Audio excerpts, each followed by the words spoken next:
بسم الله، السلام عليكم. نرحب بالجميع. معنا اليوم كوب واحد، وإن شاء الله سنتخلص من السعال وأيضا لتنظيف الرئتين. نرحب بالجميع معنا.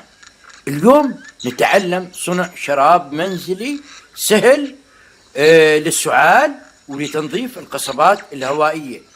اليوم لدينا شاي التفاح. شاي التفاح ترى شاي توارثناه عن الأجداد، وبعض الناس ما بيعرفوه. أيضا لتنقية الرئتين، بينظف الرئتين بشكل ممتاز.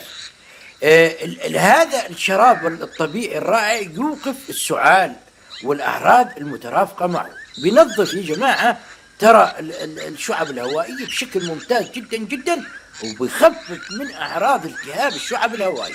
هالمشروب الرائع اشربوه على مالكم، دافئ، وبإمكانكم تحلوه بالعسل أو التمر طوال اليوم.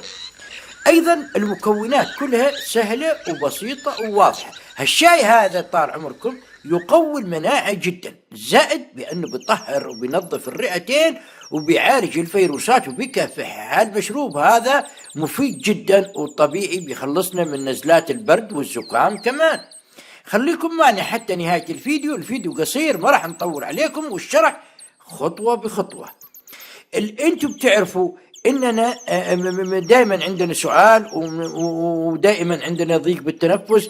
ليش؟ لاننا نبقى داخل المنزل، نضل جالسين بالمنزل سواء بالبرد او بالمطر. في ناس كمان بيشغلوا المكيفات، الكونديشن.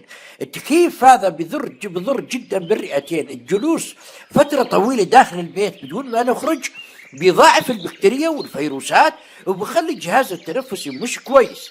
إذا ظهرت كمان أعراض البرد عليكم والإنفلونزا بإمكانكم تشربوا هالمشروب الرائع جدا. راح ناخذ التفاح والزنجبيل وسن ثوم واحد وبصلة صغيرة، نقطعهم ونغليهم مع لتر ماء، وبعدين نصفيهم ونحلي بعسل ونشرب طوال اليوم عندما نمرض. شاركوا الفيديو بالواتساب، الله يرحم الوالدين.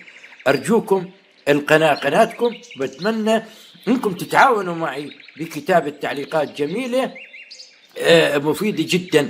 الزنجبيل بشيل التنفخات والورام، والبصل بيطهر الدم والرئتين، والتفاح ممتاز جدا للجسم، والثوم بيعزز الشفاء بإذن الله تعالى. بإمكانكم تشربوه وتعطوا للصغار وللكبار منه، فهو آمن وممتاز جدا جدا بإذن الله تعالى. وبأي فصل من فصول السنة بإمكانكم تشربوا. إذا عندك سعال مزمن أو عندك التتن أو عندك التهاب بالقصبات الهوائية، بإمكانك تشرب مشروب التفاح مع البصل، فهو مفيد جدا جدا وآمن للجميع ولجميع أفراد الأسرة. بناشدكم الله سيدي مولاي ربي تشاركوا الفيديو بالواتساب، تكتبوا من أي دولة جيتم، وتتركوا تعليقات جميلة وتحطوا إعجاب. شكرا لكم.